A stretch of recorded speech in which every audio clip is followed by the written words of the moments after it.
I recently set up a survey to investigate the well-known link between early childhood exposure to books and reading for pleasure and the development of what I term a reader, that is, someone who reads books regularly for pleasure and enjoyment. According to numerous studies, children who are read to from an early age go on to be more successful in their school career. For example, the 21 Nations study conducted by Evans et al. States that children growing up in homes with many books get 3 years more schooling than children from bookless homes, independent of their parents' education, occupation, and class. I posted up a Google form questionnaire about reading habits to my Facebook page and asked my friends and family to complete. I was very pleased to gain 33 responses. The questionnaire aimed to examine if I could find a link between the current reading habits of adults and their childhood experiences of reading. Of the 33 respondents, almost half were aged 30 to 50 years old, with nearly 40% being over 50 and just under 13% being 17 to 29 years old. I asked respondents to tell me if they could remember being read to as a young child under 5 years old.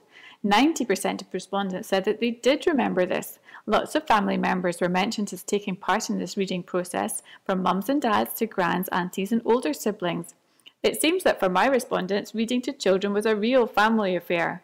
One respondent also mentioned the importance of listening to stories on the radio as a small child. Just under 76% of respondents said that they could name a favourite childhood book. Classics such as The Very Hungry Caterpillar, Where the Wild Things Are, Frog and Toad, Millie Molly Mandy, Winnie the Pooh, Topsy and Tim, The Tale of Two-Eyed Mice were all mentioned, along with other children's books such as Stick of the Dump, Little Women, Famous Five and The Borrowers.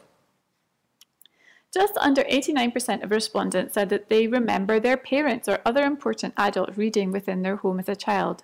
A wide range of reading materials were mentioned, including newspapers, romance novels, fiction books, non-fiction books, biographies. Specific examples of parents always reading at bedtime were given, and one respondent mentioned that their father regularly received books as part of a postal book club service. Another mentioned that their parents weren't involved in reading at home, but that their teachers at school encouraged it.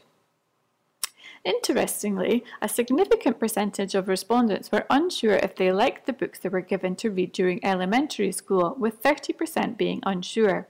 A further 15% remember not liking them, with just over half at 54% being able to say that they did like the books they were given at elementary school. This figure remains fairly stable for respondents' middle-high school book experiences, with almost 20% answering that they did not like the text given to them to read by their teachers, and a further 24% being unsure. Respondents who were able to name the books that they did enjoy during these school years mentioned many classics: Kes, Animal Farm, The Great Gatsby, Lord of the Flies, Carrie's War, When Hitler Stole Pink Rabbit being some examples.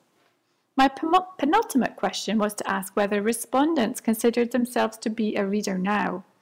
Just over 80% did, while just under 20% did not.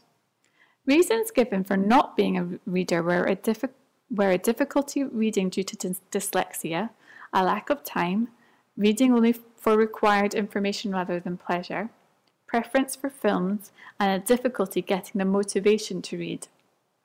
Just over half of all respondents stated that they read more than 7 books a year, while 10% stated that they would read no books a year.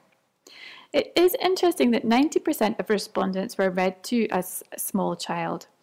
88% recall significant adults in their household reading, and 76% had a favourite childhood book. These are high figures and suggest that the majority of respondents had a good start to their reading careers. Scores drop off significantly when we get to book provision at school, where books seem to have been made much less of a memorable impact, as a large percentage of respondents, 24 to 30%, were unsure if they liked the book choices or not, with a further 15 to 18% being very clear that they did not like the book choices they were given at school. It makes me wonder how much of an impact this has had on the findings that just under 20% of respondents do not consider themselves to be a reader now. Do schools need to reflect more on book choices? Should reading for pleasure and enjoyment be given a higher priority in our schooling systems? Should student choice of text be given more weight when selecting books? Further research is needed.